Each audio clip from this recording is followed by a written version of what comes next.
no. Big Bronson rings suicide. 11th November, Monday Night Raw Hits and Misses. The 11th November edition of Monday Night Raw came from the Van Andel Arena in Grand Rapids, Michigan. Women's Tag Team Championships were defended on the show, while the challenger for the World Heavyweight title went face-to-face against the champion, plus a blockbuster feud was teased. Moreover, the usual bloodline drama was also on full display, this time on a Monday night. Join us now as we look at the hits and misses from the 11th November edition of Monday Night Raw. If you did, I'd drop your ass right there.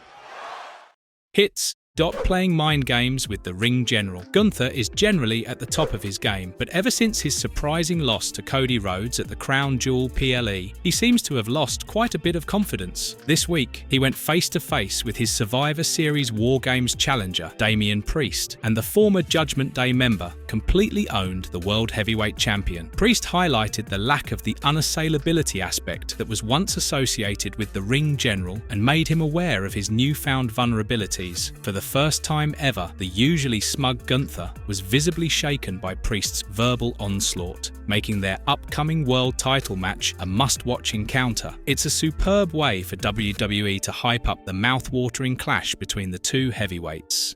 That's what I'm talking about, dude. Problem. I feel like you're the one coming here with a problem. Who will be the fifth member? Jimmy Uso reminded his brother Jey Uso and the honorary Uce Sami Zayn that they'll need a fifth member for their War Games match at the Survivor Series event against the new version of the Bloodline. What followed was each of the three members of the original Bloodline embarking on a recruitment drive of their own. Jey could be seen trying to convince Rey Mysterio in the background as Bronson Reed walked towards the ring. On the other hand, Zayn tried to bring Roman Reigns' arch-nemesis Seth Rollins into the fold, but he got royally rejected by the Visionary, who cited his hatred for the original tribal chief for not joining their cause. Lastly, Jimmy went into a conservation with the Intercontinental Champion, Bron Breakker, seemingly to somehow convince him to join the 10-men match at the upcoming Survivor Series event. While Mysterio and Breakker's answers were not shown, we could almost assume that both would have said no. Want your revenge? I'm right here in the ring right now. Bronson on the mic. Of all the monstrous things that Big Bronson Reed is capable of, holding a mic and cutting a promo doesn't seem to come naturally to him. However, in a rare moment, the Australian was allowed some time to express his animosity towards Seth Rollins verbally. Although it was a brief promo, the fact that Reed was given a mic to let his feelings known point to his constant rise in the roster. He is not only seen as a ruthless 300-pound wreaking machine, but someone who has the potential to become a superstar proficient in all aspects. Eventually, Rollins did appear, and the two sworn enemies got embroiled in a customary brawl. Nevertheless, it was a nice touch on the part of WWE's creative to let Reed talk on the mic. Let's see if the former NXT superstar can ride on the wave of momentum and topple the veteran Rollins next week on the red brand. With the chair. Final testament. Huge opportunity.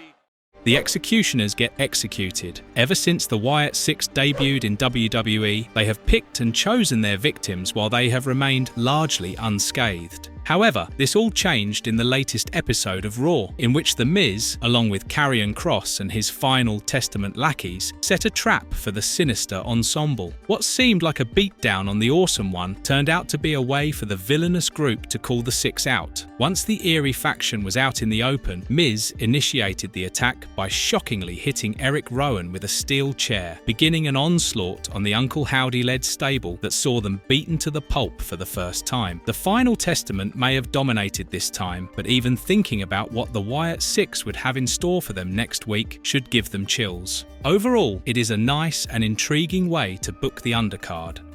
Wannabe Roman Reigns. It turns out it wasn't only the OG Bloodline looking for a fifth member for their Survivor Series War Games encounter. The new iteration of the group, led by Solo Sikoa, was also seen testing the waters for a potential fifth member. This hunt saw Sikoa talking to Seth Rollins in the parking area, where he justified his decision to never team up with Roman Reigns to the joy of the Anoa'i family member. However, Rollins sent a spanner in the works by adding that he wouldn't be up for teaming up with a wannabe Roman Reigns either. To a huge pop by the Grand Rapids crowd, both the Bloodline groups trying to recruit soldiers all night made for some must-watch.